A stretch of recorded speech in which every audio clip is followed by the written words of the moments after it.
قرآن مجید میں اللہ کریم نے فرمایا ہے کہ الا ان اولیاء اللہ لا خوف علیہم ولا هم یحزنون، فرمایا خبردار ہو جاؤ، بے شک جو اللہ کے دوست ہیں، جو اللہ کے ولی ہیں، ان پر نہ کوئی خوف ہوگا نہ وہ غمگین ہوں گے۔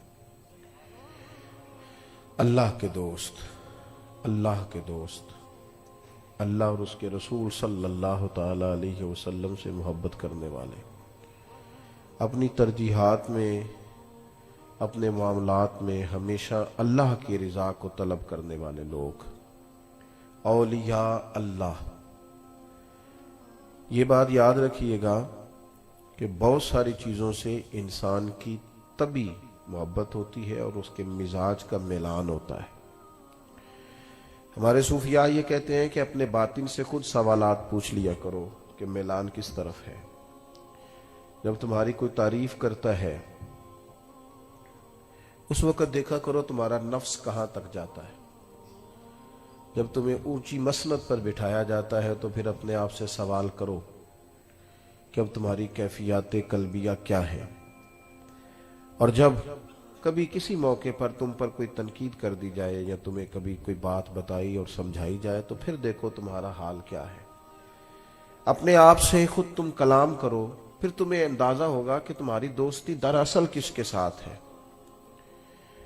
کیا تمہاری دوستی شہرت کے ساتھ ہے، اونچی نشست کے ساتھ ہے، بڑا جاننے اور ماننے کے ساتھ ہے، دولت کے ساتھ ہے، اقتدار کے ساتھ ہے، یا یہ ساری چیزیں ہوں بھی تو تمہارا دل نہیں لگتا، اصل میں تمہاری دوستی اللہ رسول کے ساتھ ہے؟ اس پر تم غور کر لو، توجہ کر لو۔ دوست اللہ کا بندہ ہو تو پھر اسے کوئی خوف اور کوئی غم، اللہ کی عطاؤں پر بھی وہ پھر اتنا ہی خوش ہوتا ہے، راضی ہوتا ہے، اور پھر اگر رب کریم کی طرف سے کوئی آزمائش آئے تو پھر بھی وہ پورا ہی راضی ہوتا ہے، چونکہ دوستی اللہ کے ساتھ ہے۔ اولیاء اللہ کا تعارف یہ ہے کہ وہ رب کے دوست ہیں، اور انسان کچھ لوگوں سے نا طبی طور پر محبت کرتا ہے، ان پر جب وہ غصہ بھی کرتا ہے تو اس وقت بھی اس کی محبت چھلک رہی ہوتی ہے، کیونکہ وہ ہر لحاظ سے پیار کرتا ہے۔ یہ جو اللہ سے پیار کرنے والے لوگ ہیں نا، والذین آمنوا اشد حبا للہ، جو رب سے شدید محبت کرنے والے، ان کی بھی کچھ ترجیحات ہوتی ہیں زندگی میں۔ لوگوں کے ساتھ اٹھنا بیٹھنا، یا بہت زیادہ حلقہ احباب جمع کرنا، یا بہت زیادہ لوگوں کے اندر اپنے متعلقین پیدا کرنا، یہ ترجیح نہیں ہوتی۔ ترجیح ہے اللہ کی محبت۔ رب کریم کی محبت میں وہ اگر کسی سے ملاقات بھی کرتے ہیں تو چاہت یہ ہے کہ میں اسے اللہ رسول کا کوئی پیغام دے سکوں، میں اسے اللہ رسول کی بارگاہ تک پہنچا سکوں۔ ترجیح اللہ رسول، جینا مرنا رب رسول کے لیے۔ ان کے مزاج میں یہ چیز شامل ہوتی ہے تو پھر لازمی نتیجہ یہ نکلتا ہے کہ ان کے جو دنیاوی محبتیں ہوتی ہیں اور دنیاوی کسی جگہ اگر ان کی کوئی نفرت ہوتی ہے تو اس کی بنیاد بھی اللہ رسول ہوتے ہیں۔ ہمارے ہاں نا لوگ تیزی سے روحانیت سے دور ہوئے،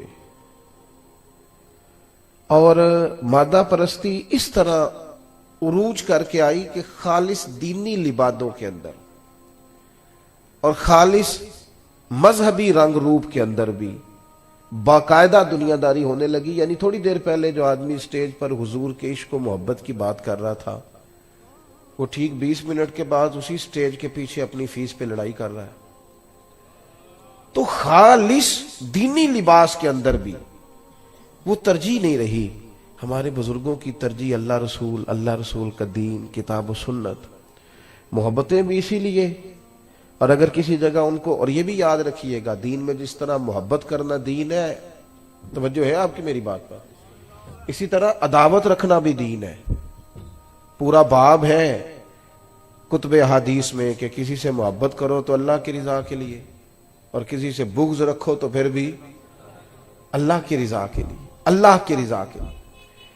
ان لوگوں نے پھر چونکہ ترجیح اللہ رسول تھے تو ذرا دین میں وسعت آئی تو یہ لوگ خوش ہوئے، کچھ لوگ دین کے قریب ہوئے تو اللہ والے خوش ہوئے۔ اگر کسی شخص نے دین سے کچھ بغاوت کی تو اس پر ناراض ہوئے۔ ترجیح رب رسول ہے، جو کہ دوستی اللہ رسول کے ساتھ۔ اس لیے ان بزرگوں نے پھر ہمیشہ وہی کام کیے جو انہیں اللہ اور اس کے پیارے رسول کی بارگاہ کے قریب لے کے جاتے. میں نے چند ایک گزارشات آپ سے عرض کرنی ہے. سب سے پہلی بات یہ ہے کہ رب رسول کے قریب جانے کے لیے علم کی ضرورت ہے. آپ کو ان رستوں کا پتہ ہونا چاہیے جو رستے اللہ رسول کی جانب جاتے ہیں. اگر کسی شخص کو معرفت علم نصیب نہیں ہے نا، اسے پتہ نہیں ہے، جو جانتا نہیں ہے، وہ وہاں تک جائے گا کیسے؟ بہت سارے کام ایسے ہیں جن کو لوگ خیر کا کام سمجھ رہے ہوتے ہیں اپنی طرف سے، لیکن چونکہ دین کا علم پوری طرح نہیں رکھتے تو اس خیر کے کام میں بھی بعض اوقات کوتاہی کر لیتے ہیں. اگر دین کا علم پہلے حاصل کیا جائے تو شریعت اسلامیہ نے جہاں حکم دیا ہے نا آپ کو محبت کرنے کا، وہاں یہ بھی پتہ چلے گا کہ نبی پاک علیہ السلام نے فرمایا تمہارا ڈنڈا بھی گھر میں لٹکنا چاہیے. تم بالکل، تمہارا مزاج یہ نہیں ہو جانا چاہیے کہ درویشی شاید اس چیز کا نام ہے کہ میں نے ہر وقت معاف ہی کرنا ہے. جس طرح محبت دین ہے، غیرت بھی دین ہے.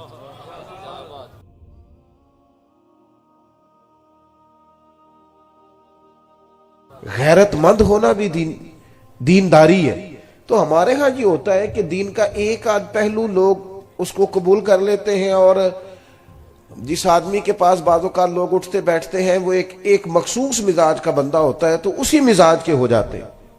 اللہ رسول سے جب آدمی محبت کرے گا تو پھر وہ پہلے علوم کی طرف، کتاب و سنت کے علم کی طرف، باقی جتنے بھی علوم ہیں نا جو کتاب و سنت سے پہلے پڑھائے جاتے ہیں وہ دراصل اسی کو سمجھنے کے لیے، اصل تو کتاب و سنت ہے. کتاب و سنت کے علوم کو پڑھا جائے اور نبی پاک علیہ الصلوۃ والسلام کی احادیث مبارکہ کو، حضور کے ارشادات کو، ان باتوں کو لیا جائے، اور لیا جائے ذرا مزے کے ساتھ. میرا ایک شکوہ ہے، میں صبح سے لے کر ابھی بھی 5ویں تقریر کر رہا ہوں. ہمارے ہاں لوگ سمجھتے ہیں کہ تقریر ہونی ہے ہر سال معراج کی، یہ ہوتی ہے. یہ میلاد شریف کی تقریر ہے، اس نے ہونا ہی ہے. یہ سیدنا صدیق اکبر پر بات ہے، یہ ہونی ہے. جمعے والے دن مولانا نے کچھ نہ کچھ کہنا ہی ہے. وہ اس کی جو خاص لذت ہے نا، آپ ذرا میری بات پر توجہ فرمائیں، اس کی جو خاص لذت ہے نا، وہ جو کیف ہے، یعنی امام بخاری حدیث لکھنے لگے ہیں اور یہ نبی پاک نے کہیں نہیں فرمایا کہ تم میری بات لکھنا یا میری بات کو آگے بیان کرنا تو پہلے غسل کرنا، پھر تم خوشبو لگانا، پھر تم احترام سے بیٹھنا، پھر اس کے بعد اس کو لکھنا. حضور نے نہیں فرمایا. لیکن جب آپ کسی چیز کو پوری طرح اس کو اہمیت دیتے ہیں نا، میں بڑا چھوٹا آدمی ہوں لیکن کئی دفعہ بڑی دور سے کچھ لوگ ملنے آتے ہیں جنہوں نے کیمرے کے پیچھے مجھے دیکھا ہوتا ہے، رکھ دیں جی، کیمرے کے پیچھے دیکھا ہوتا ہے تو وہ اس محبت سے بعضوں کا دیکھتے ہیں کہ رونے لگ جاتے ہیں، کیونکہ اس نے 6-7 گھنٹے کا سفر کیا، وہ پتہ نہیں کتنا بڑا آدمی سمجھ کے آیا. وہ جب اس کے پیچھے ایک پورا منظر ہوتا ہے تو بندہ ملاقات کرتا ہے تو کئی دفعہ قابو نہیں رکھ پاتا. میری بات کو سمجھیں. امام صاحب نے، امام بخاری نے جب بھی کوئی حدیث لکھی ہے نا، یہ جوانوں دیکھو میں کیا کہہ رہا ہوں، جب بھی، اور یہ 1-2 حدیث نہیں، یہ ہزاروں میں، جب بھی کوئی حدیث لکھی ہے پہلے انہوں نے اٹھ کے غسل کیا ہے، پھر انہوں نے خوشبو لگائی ہے، پھر انہوں نے بیٹھ کے رسول اللہ کی اس حدیث کو لکھا ہے. کوئی نہیں، آپ نہیں سمجھ رہے میں کیا کہہ رہا ہوں، اللہ کرے آپ میری بات کو سمجھیں. یعنی میں نے کہا چلو شادی پہ چلیں تو اس نے کہا میرے کپڑے ہی نہیں بھی آتے جانے والے، اور چلنا یار یہ قریب ہی تو جانا ہے. اس نے کہا نہیں میں نہیں ایسے جاتا، میں تو پہلے غسل کروں گا، دھلا ہوا لباس پہنوں گا، بلکہ بتی گئی ہے، کپڑے صاف ہے، صرف لائٹ آف ہے. وہ کہتا جب تک استری نہیں نہ ہوتے میں نہیں جاتا. چونکہ وہ جی کیوں جی، کہتا بندہ اچھا نہیں لگتا. بندہ اچھا تو چلو جی، اگر کپڑے بدل کے استری کر کے چلے جائیں تو پھر سارے ولی مان لیتے ہیں، پھر اچھا ہو جاتا ہے بندہ. آپ میری بات کو سمجھیں. ایک اہمیت ہے کہ نکاح ہے، شادی ہے، عید ہے، جمعہ ہے، اس میں یوں نہیں جایا جائے گا. اور ایک خیال یہ ہے کہ میں نے مدینے والے کی بارگاہ میں پیش ہونا ہے. اس ذوق سے ہمارے بزرگوں نے حضور کی بات کو لیا کہ انہوں نے پہلے غسل کیا. امام مالک سے کوئی مسئلہ پوچھنے آتا، پوچھتے اس سے پوچھو فقہ کی بات پوچھنی ہے، حضور ہاں تو بتا دی.